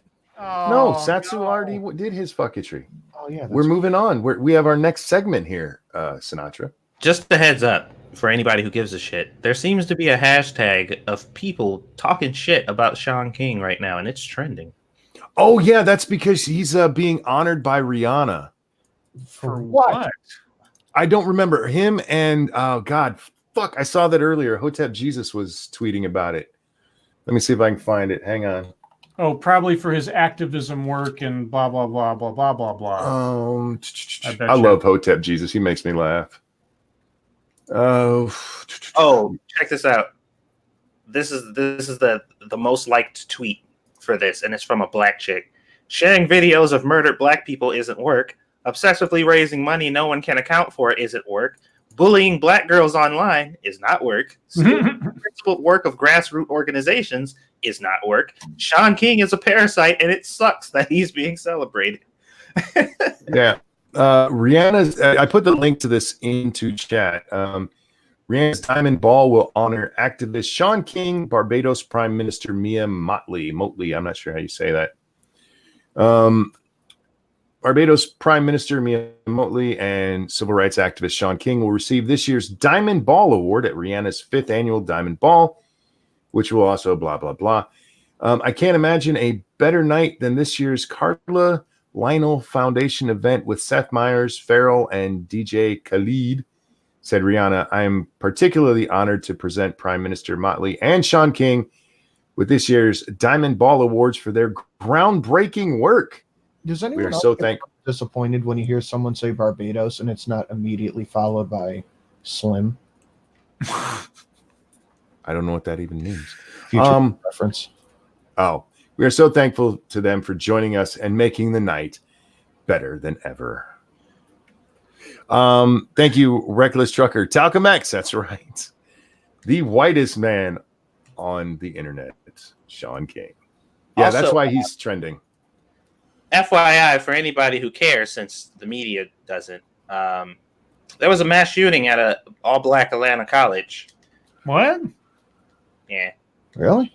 When was this? Atlanta college students fear for safety day after 4 shot the first day of fall semester brought to Clark Atlanta University, where students worried about their safety day after gunshots were fired into a crowd of 200 people outside of the school library. This is on ABC News. And I wonder why this isn't on any other news station. Completely befuddling. And this was posted at 6 p.m. Wow, so they extra don't give a shit, huh? Yeah. Remember, all mass shootings are done exclusively by white people. 100% of them. Except for that one that happened in Chicago the same time as Dayton and El Paso. But guys, that brings us on to your turn. Questions, comments, concerns, you throw them into the chat right now. We'll do our best to, try to pay attention to them. We also didn't get to the thing going on with mines very early in the stream. MASH had put breaking. The only reason I even knew about the Minds convention, I guess it is because I'd already heard that it had been Antifa threatened to firebomb the place they were having it. Holy fuck. Wow, what? So Minds is like, yeah, we're not doing it. Well, the venue, I believe, is the one who's like, yeah, you can't do it here. Oh, And so they're fuck. looking for a new venue. God damn it. I hadn't even heard of it. You mean nonviolent Antifa? Yeah. But they're so non-violent. Oh, let's see. Where are we? Lords of Night, how tasty do you think Queen's Corgis taste? Probably delicious. Like the queen of like the England? Are we talking about eating dog? Ask Cryptic. I don't know. I don't eat dog. Then yeah, I'm gonna assume we are. The only dog I eat is a hot dog. Oh, so you cook yours? Damn Yes. it, Scribe. So the Queen's dogs just need to be warmed up for you, Monkey? Yeah, microwave the corgis and you'll be fine. Oh, that's even worse. Attack Alpaca, did you hear about Hassan Piker ripping on Dan Crenshaw and saying something about the U.S. deserving to have the Twin Towers targeted? He called the person who took Crenshaw's eye a brave soldier, and that America definitely deserved 9/11 or something like that. Was he being sarcastic? Yeah, that's what I was saying. No, he said, I believe the quote is, you know what? Fuck it. I'm going to say it. America definitely deserved 9/11. And then he waited like 3 seconds and he was like, in a video game. Yeah, no, I think he's doing some kind of bullshit. That's fine. Oh, I was watching, what's that show that Bering does with Dankula and the Quartering? What's it called?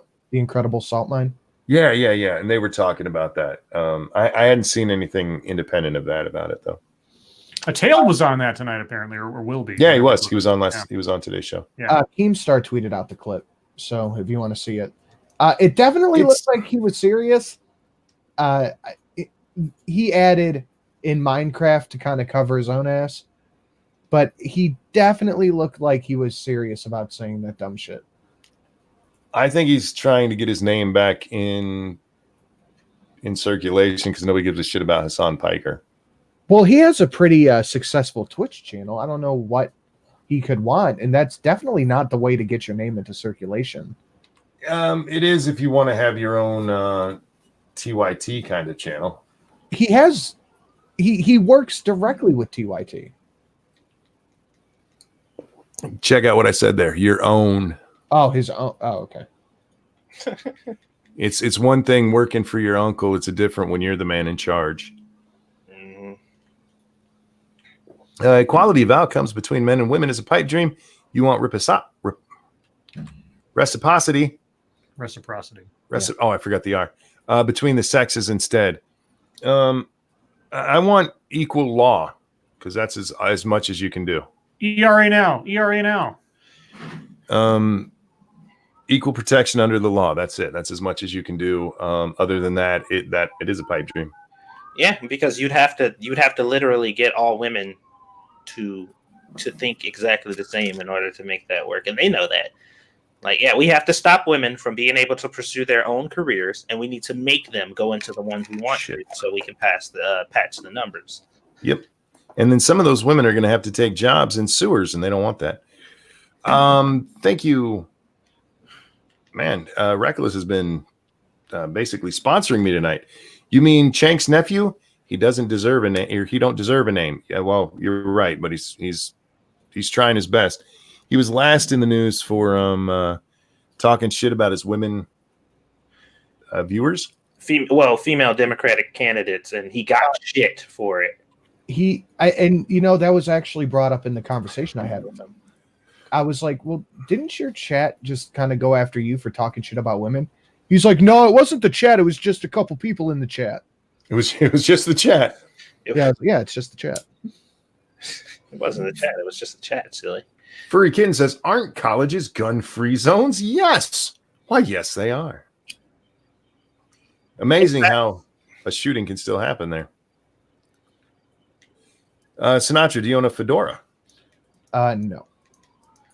Yes, you do. If the elites ban meat, I'll only eat grass-fed vegans. Lol. Pat wants to know if you've ever played a game called Plague's Tale Innocent. A Plague Tale Innocent, Satsu. Oh, you know what? I was following that game for quite a bit. I never got a chance to play it, but it looks pretty cool. There's like these hordes of fucking rats running around and shit, and Whoa. you gotta like avoid them or whatever because there's like the plague going on or whatever. There's this chick trying to escape with this kid, and it's like it's very dynamic or whatever. So like when enemies come around, there's a lot of ways to deal with them. So you can like lure the rat plague to them or some shit like that. It's crazy. Yeah. It looks I've seen a speed run of that too. Nuts is telling us it's Dragon Mage's birthday. I must have missed Dragon Mage saying it, which is cool because we have a great chat who lets us know when these things happen, so we can do this. Dragon Mage, It's this super- one is for you. And a 1 and a 2. Happy birthday to you. I wasn't prepared for this shit. Happy birthday to you. Ah! Happy birthday, dear Dragon Mage. I can be making me a quesadilla right now.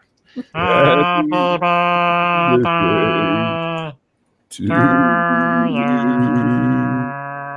Happy birthday, Dragon Mage. I hope you had a great one. Where we at? So how adorable are bunnies?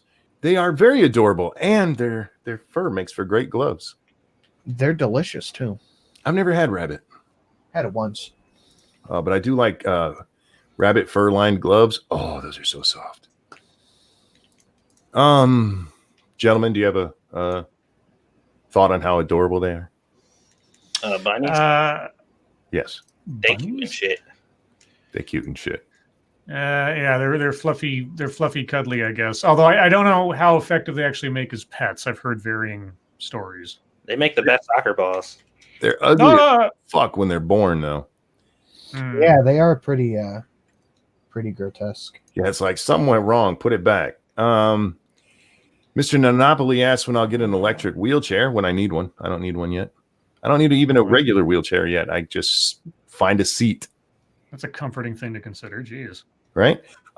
Quinn says, Lords of the Night, what's your favorite type of fish? The only fish I eat is tuna from a can. Starkiss, thank you. Gentlemen, what you got? Goldfish crackers.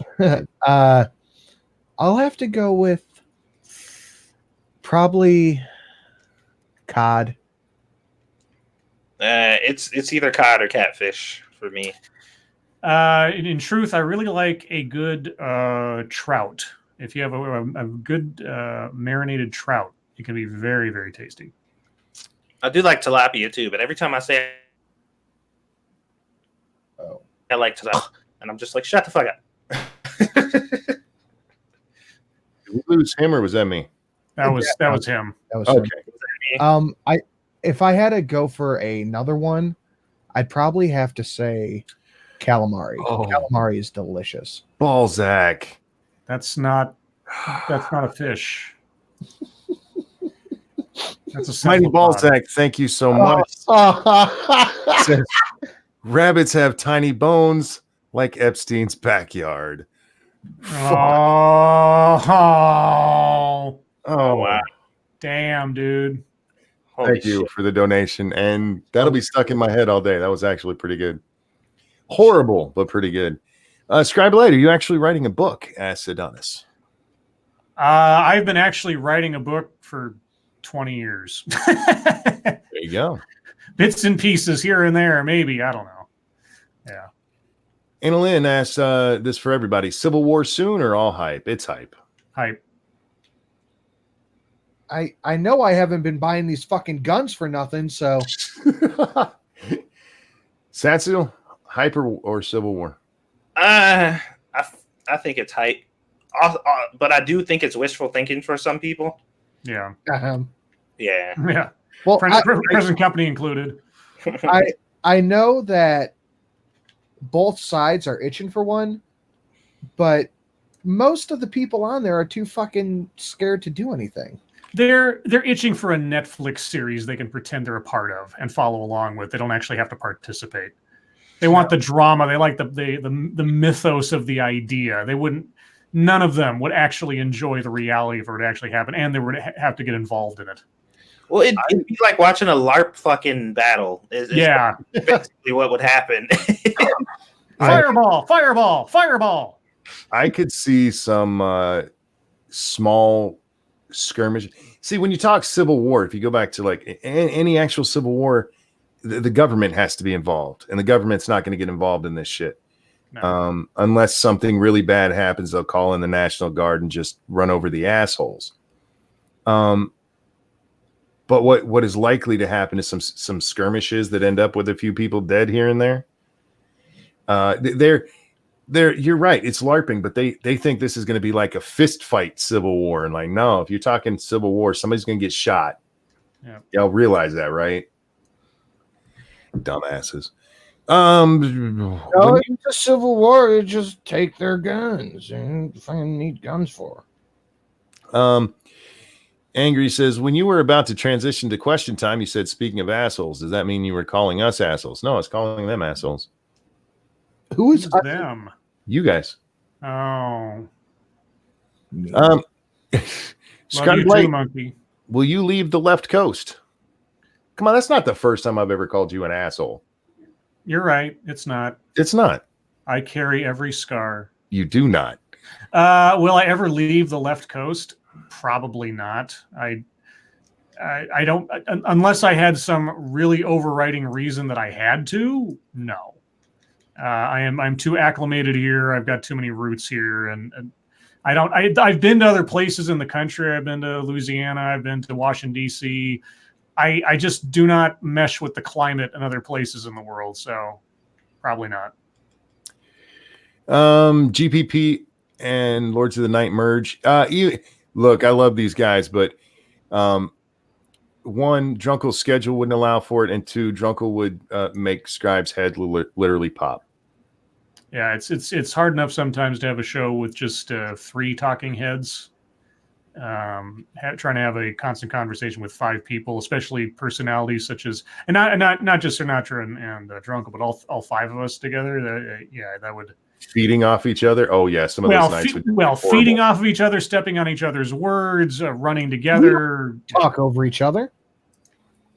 Have you listened to your show? What are you talking about? I don't know. I must be talking about yeah. I don't know. I like the fact that he talked over you in order to put. Oh, did you notice that part? Did you get the joke? That was never mind. That was funny. I knew it was coming. That's why I played along. Thanks, Satsu, for pointing it out, because explaining the joke is what makes it funny. Exactly. Yeah. Can we send Hassan to Cuba? No, that's illegal. How long until Al Sharpton and Jesse Jackson blame Trump and white supremacy for the latest shooting at Atlanta? They won't even talk about it. They're not going to talk about it. That does not exist as of now, and it won't exist, and unless CNN feels like it's worth talking about. Which I'm going to go check, because I haven't checked to see. It all depends on the body count, honestly. And I hate to say it that way, but unless there's something significantly disastrous going on there, it won't make the news. 17 people were shot in Chicago. Far more than were shot in Dayton, and nobody gave a fuck.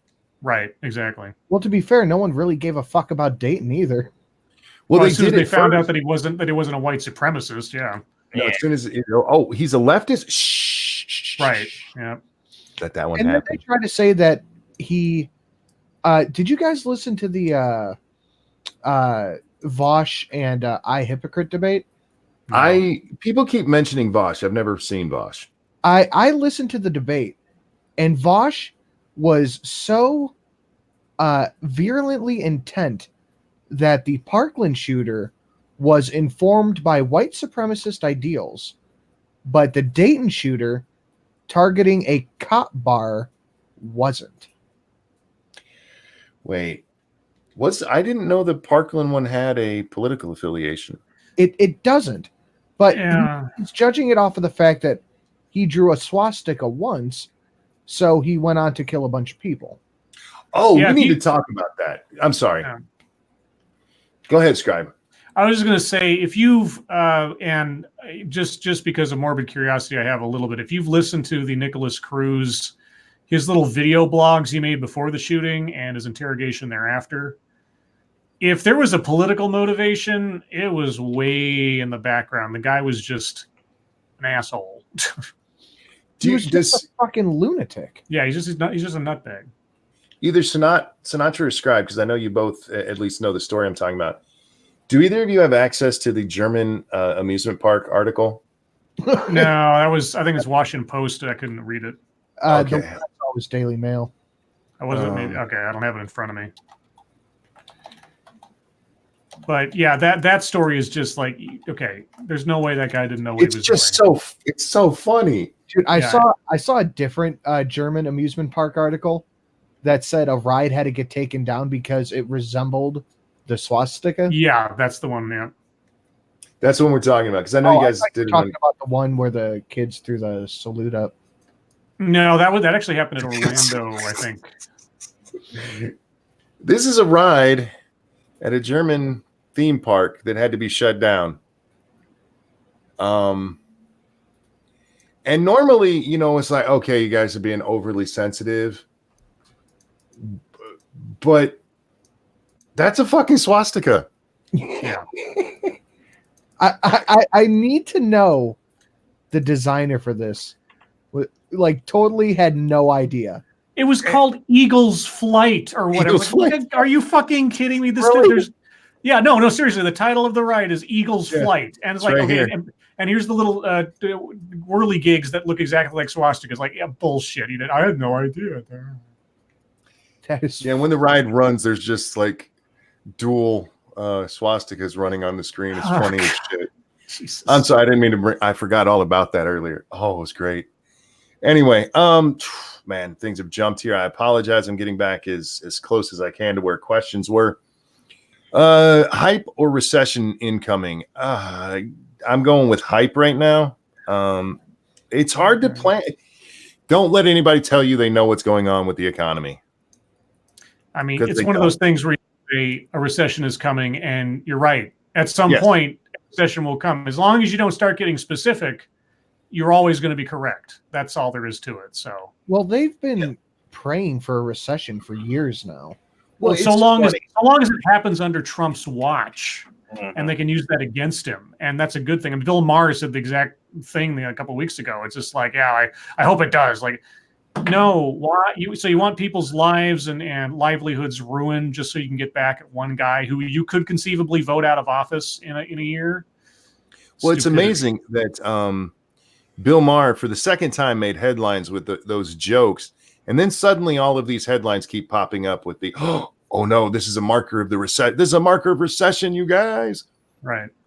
These markers of recession, as Scribe said, a recession's always coming. It's just when.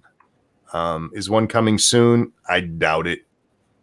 Within the next 5 years, I'll just say it now. In the next 5 years, there will be a recession, whether it's large or small, serious, long, temporary. There will be a recession next 5 years. What will be the cause? I don't know, but it'll happen next 5 years. That seems to be the cyclical kind of thing. Within about 5 years of the last one or 10 years of the last one, but we've already been, onwards of 10 years from the last big recession. So there's one coming 5 years from now, sure. One thing we do know for sure is that no matter when it happens, it'll definitely be Trump's fault. Well, Yes. no, certainly, because if a Democrat wins the next election and a recession occurs within the first 2 years of their administration, it will be the result of the policies instituted by Trump. Dude, if Right. it happens during the last 2 years of their second term, it'll be Trump's fault. Oh, sure, I mean, they'll never take the blame for it, and you know what? In the first 2 years of the administration, they could be correct because you can't unwind everything that was done by the previous administration within the first 2 years anyway. So that could be true. They could be absolutely accurate. But if they go into their second administration or their second election or whatever, then they're complaining still. Yeah, not so much. Yeah, it's the economy. Or you could even probably even as fairly argue this is a result of the policy decisions of the last two administrations. The great thing about these is you'll always hear anytime they start predicting this kind of bad stuff, they'll be like, this guy who predicted the last one, but yeah, what else did he predict right? Well, nothing, but he did this one. Who else predicted it? No one else, even though all of the things are exactly the same that we're telling you. So what you're telling me is one dude made a guess and it happened to come true. Yes, but he knows what he's saying, so we're going to put him in a headline. It is Miss Cleo bullshit. They don't know. What pisses me off more is that every time I see one of these articles talking about how, the jobs numbers are out and it's a bad sign for the economy, it's almost like they're happy. They're happy that it came out lousy. They're cheering it on. They're hoping that there's more ammunition so they can say, oh, look, this is what Trump has wrought upon us. And that it's just like, so you're cheering for the failure of your own country's economy. Good job. Good job. Sinatra, how was your birthday last night? My birthday was Monday, and not bad. Had a pretty good birthday. My mom made me dinner. Shelly made me steak. Good time. Yay. Furry Kid says, so if I immigrate to the U.S., is there a reason I should not choose Kentucky? Bluegrass music. No, I don't know. It's Kentucky. Yeah, there's not much there. It's not a very exciting place, I suppose, unless you're into farming. And I know I'm being stereotypical about Kentucky. I'm sure there's more to do there than that. Probably not. You can only date your sister there if you got to move to like Arkansas if you're looking to marry a relative, or Minnesota apparently. Nothing spells loving like marrying your cousin. That's right. I don't really know a lot about Kentucky, so I can't say. Yeah. Drunkle is okay in controlled doses. I love Drunkle. Drunkle makes me laugh. Do we know anybody in chat from Kentucky? I could have sworn we know somebody from Kentucky. Monkey, you got to see. Wait. Oh, I'll have, thank you, Mighty Balzac. Economists have predicted 8 out of the last 5 recessions, right? No shit. WR Costin, that's fucked up. Greetings, Sinatra, non-monkey, Lords of the Night, and chat. What? Non-monkey lords? You two. I'm not getting a greeting there. Oh, okay. And I had to read it. Fucked up is I didn't have to read it.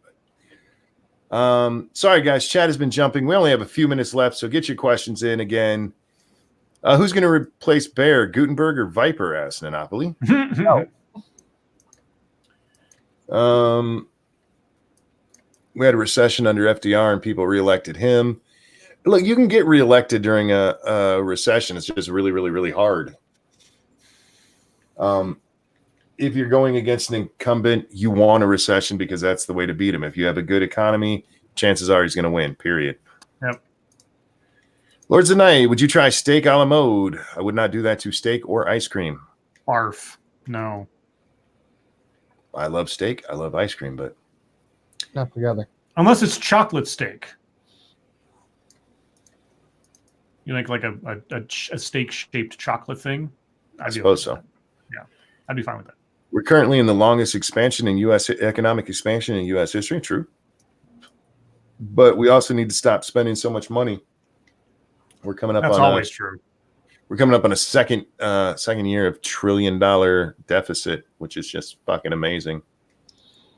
Yeah, people were flipping their shit because Trump said he wanted to cut off like $4.8 billion of foreign aid. Yeah, it's like good, cut off all of it. Oh, that was for the triangle. Yeah, Honduras and El Salvador. Is that what it is? I can't remember the three companies. Company. Well, I mean, they are basically. Sinatra, how many guns do you own? Enough. There you go. What's your favorite cobbler? Probably Peach. I don't know any offhand except for Peach. I've had an apple cobbler and blueberry and just any kind of fruit you can basically do it with. So if you've had a pie, you can make it into a cobbler. Well, there's a guy down at the mall near where I live who repaired my shoes. I like him. I'm not talking to you anymore. Oh. Let's see. Do we have another question? But it was ambiguous. That was not ambiguous. Yeah, it was. It didn't. You didn't say like fruit cobbler. He said cobbler. He's not wrong, I unfortunately. know. See, listen to Monkey. I know. That's God. That's mark this day. Raziel asked, will there be a monkey in the morning tonight? I don't know. Alvacaro says, liar, you can never have enough guns. That's true. Oh, even when I will get to this, and then we're going to wrap it up here. Have you watched The Boys yet? I'm going to guess me, Satsu, and Scribe haven't, but I know Sinatra has. So Yeah, I am super into that show now. I've basically seen the entire show because someone keeps uploading clips of all the best bits from it, and I've followed them in chronological order. So I've essentially seen the show, and it's already getting a second season, and I can see why. It's really well done. Oh, and I do need to get this because Reckless says, Lords of the Night, do you love me? I definitely do tonight. Thank you so much for your generosity. Chat, thanks for coming and hanging out with us. I love that you guys come and engage and talk to us every night. It's amazing. Love you guys. And thank you so much for the super chats and Streamlabs tonight. Cannot tell you how much I appreciate it. And yes, Reckless, you're my sugar daddy tonight. Mhm. Sinatra, thanks for coming and hang out with us, bud. Thank you for having me. Guys, don't forget to go watch his channel Creepsin for your creepy pasta needs and his Sinatra Says channel for your videos. How mastery needs. Yes, there you go. Satsu, Scribe, a pleasure as always, gentlemen. Everyone, your lives make us sad. And we'll see you next time. Bye, guys. Bye. Say bye, Sinatra. I'm holding up the show.